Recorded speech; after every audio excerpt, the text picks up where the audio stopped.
Alright, I wanted to see if I could jump on here really quickly and do a quick hitter for leather. This is called Easy Leather for the Beginner. And what I've done here is I've pulled out some paints that I'm going to use for this. First of all, I'm going to use scale 75 for the most part here. And I'm going to show you that it really doesn't matter. But these are the two main leather colors that I'm going to use. Then I'm going to use some other colors to kind of tint them and get some different effects. But I wanted to show you that, for instance, this black leather from scale 75, I could use something like this German camo black brown. You can just pick up any color that you think is close to a black brown leather or a black brown color. And then for the brown leather, I'm actually using this flat brown from Vallejo. I could use that instead of the scale color. So anyway, I'll show you each time I get to that. I'll show you what I use instead if I'm using different color ranges. Don't be afraid to experiment with whatever ranges you have, and you can get different colors by mixing things, but I'm going to try my best to just kind of work through and give you an overall sense of how you could do leather very easily. This shouldn't take any more than about 10 minutes. This is, like I said, this is the scale color black leather, and I'm going to squirt some of that right here.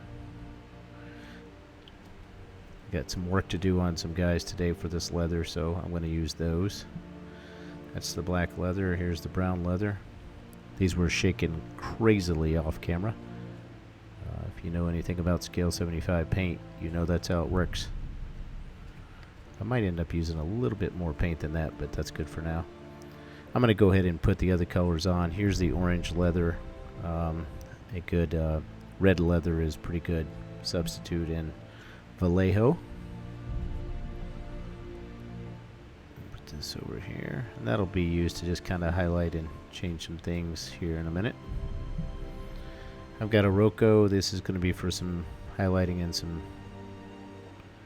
scaling, some damage on there, scratches and things like that. And finally, birch. For the Rocco, it's going to be the middle stone, could be a good replacement for a Rocco. And birch, just a lighter color here. Good look at that. Won't take very much of those at all. The deck tan could be the same thing as birch. Roughly the same thing.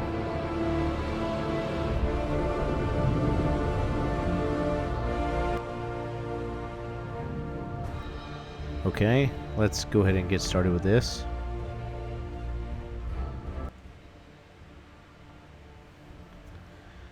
Thank you very much for Daniel Denaro letting us use his music. I will link his SoundCloud in the description. Take a look at that when you get a chance, and some great music to just sit back and paint to. Like it for all different kinds. First thing I'm going to do is I'm going to use a pretty big brush for this beginning part. I'll probably use something like a 6. This is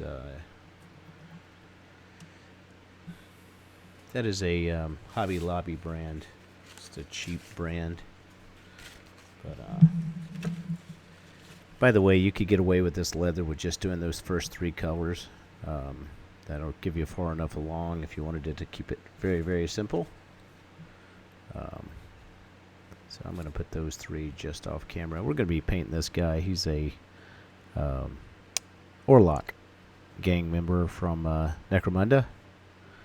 And if you watched any of my live streams, that's pretty much what we're getting the most of right there, is those Orlocks for right now. Alright. I'm not going to do very much thinning with this. I have a wet palette, as you can see. And I'm going to let the wet palette, for the most part, just kind of keep everything hydrated. And I don't mind working in a little bit thicker paint in scale 75, or even Vallejo for that matter, because I pretty much do a lot of wet blending anyway. So I'm going to take most of this black leather right here, and I'm just going to get a tad of this brown and mix it in. And I want to stay pretty dark if I can. You might be able to find a color that's pretty close to that. Okay. All by itself, and then you wouldn't have to mix. To me, though, mixing colors, I'm just going to slap this down. Mixing colors is a good way to go, though, because especially if you're going to end up using one of those colors in everything else, anything else on the model, it'll end up tying it all back together. So you can see there. I'm just going to stay on the back of this guy right now just so you can see what happens, but we'll do the back part of the leather here, but later I'll do the boots with this, and I might actually even add a little bit of ink over the top of the boots just to give it a slightly different thing, but that'll either be a burnt umber or a sepia that I throw down over the top, because I don't want the jackets to match the boots very much, but you'll get the overall idea here of how I do leather. So there it is, just a quick base coat. I don't mind working in this being a little bit wet, like I said, because scale 75 actually wet blends really well. Get up in here under the shoulder pads. I think I've mentioned this before, but when you paint, you actually want to go to the innermost parts of the model, so that if you accidentally, and you will accidentally touch some of the things, like these shoulder pads will not end up being leather. But when that happens, it's okay, because you're going to come over the top of that brown and touch up the mistakes that you made. So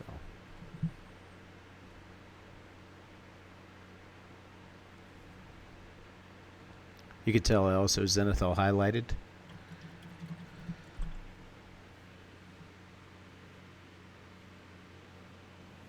When I zenithal highlighted, I'm going to lose a lot of the zenithal highlights.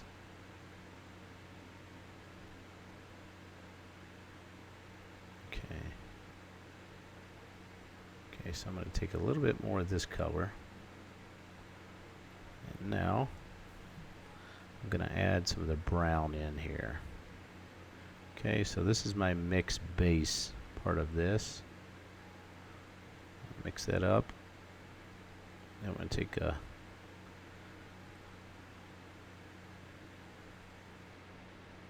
this doesn't have to be a perfect mix. Let's actually see.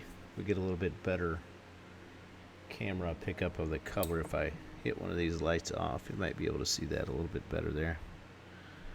I don't know. Still pretty shiny.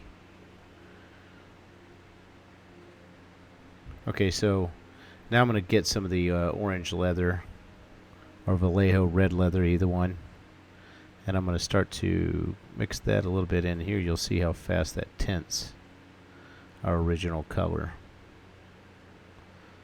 And I don't want to go too much, and I may have gotten a little bit too much in there, so what I'll do is I'll go back and get a little bit of both. Doesn't really matter, by the way, that I'm using these colors, dipping the brush back into the original colors, because leather has such a variety of stains. Anyway, you start to get that. So now I'm going to come right over the top of my base coat of black and brown leather, and I'm just going to start to hit some of the areas where it's higher. There you go. The tops of the wrinkles, the part that the light source from above would hit. I'm going to kind of avoid getting paint below that wrinkle, but on the top parts of it, I'm going to get it. If I accidentally touch a part in there, it's no big deal, because I still have my original colors on the wet palette.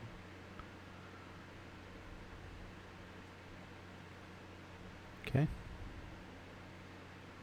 The only other thing I'd say about the brush size is the bigger the brush size, the longer you're going to be able to work on the model without going back to the wet palette. So each time I can do a little bit more space. Okay. There it is. Working very quickly now. I'm going to go back to this orange leather again, add a little bit more. See if we get the light coming up a little bit faster here. When it goes on the model, it'll be kind of intense. But the second that it dries, it'll start to dry down. I'm going to make sure I don't take too much of the first highlight color off. I'm going to just make sure I don't touch everything that I covered before with this. But I am trying to lighten to the point where I get some good contrast in there. So.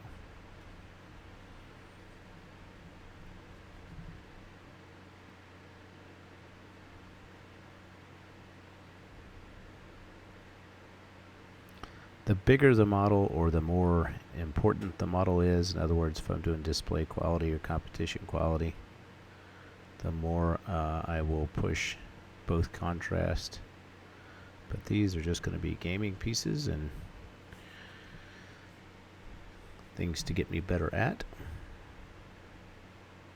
painting. So I'm not going to freak out if it's not perfect. Okay, so that's that part.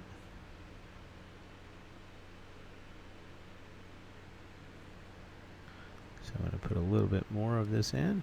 Keep going a little bit lighter, getting a little bit more specific of parts that I touch here. Maybe we're going to go in the middle of some of these areas here and just touch the highest folds there.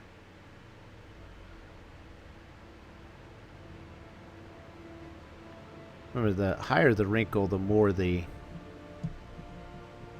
it's actually stressed leather. And when it becomes stressed leather, that's when you get the lightest colors. Okay, so in areas like this, up here on his back, areas up here like that, that's going to be severely stressed because his collar is going to have the most significant fold in it. Okay.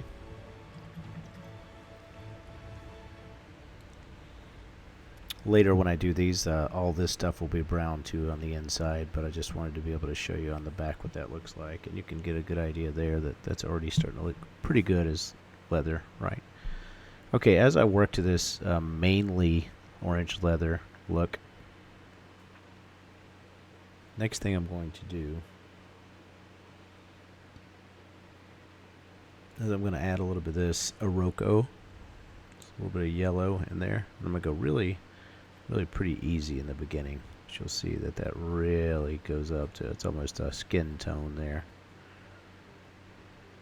By the way, that's all skin tone really is orange.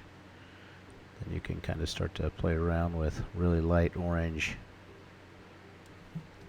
Okay.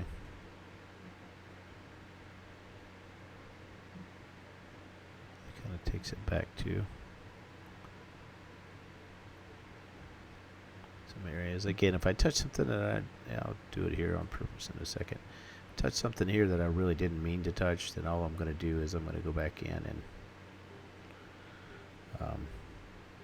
lay in the shadow part again. So for instance, I guess up under here, I could go a little bit darker. So what I'll do is make sure I go back in. If you accidentally cover something, go back into the original base color, and I can even go into that black leather to really get some really dark areas. Right, so I'm going to make sure I go under here and I touch the bottom parts of the fold instead of the top. Almost like sometimes you can even turn it upside down and get the bottom parts here.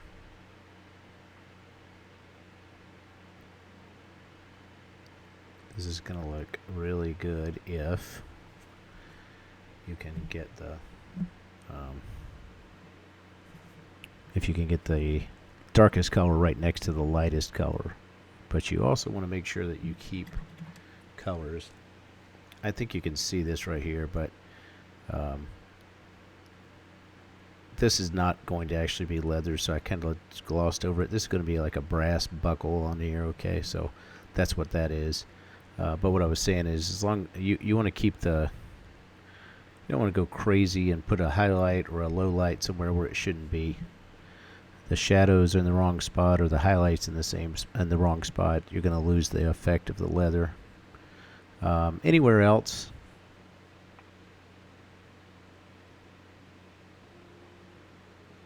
you also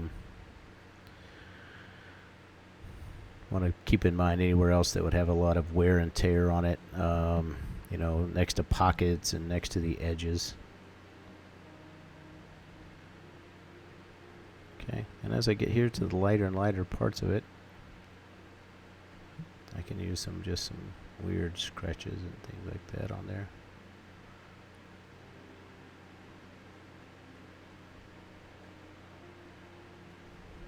It's going to give you an idea. You don't want to put that everywhere, but some areas where there might have been some damage on the leather. Right along the edges, I'm now taking a little bit of that birch or deck tan, I think is what I used for Vallejo. And I want to start to hit some of the areas where, good thing to wash your brush out, hit some of the areas where I want a little bit more of a pop.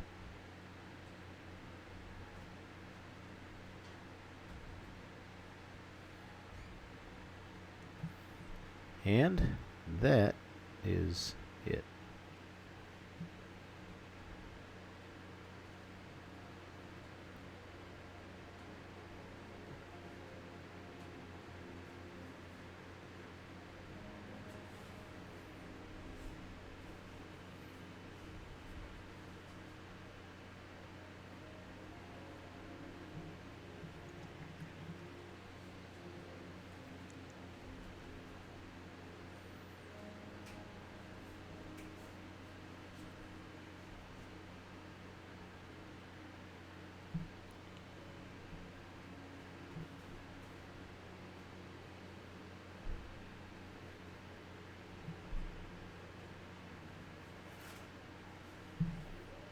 Go back in here one more time and pick up some darker leather.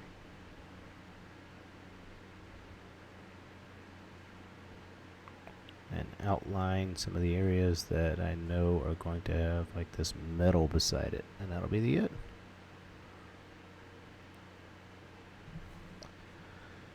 And that is easy leather for the beginner. Hope you enjoyed it. Appreciate the likes and any comments you might have. Thanks very much.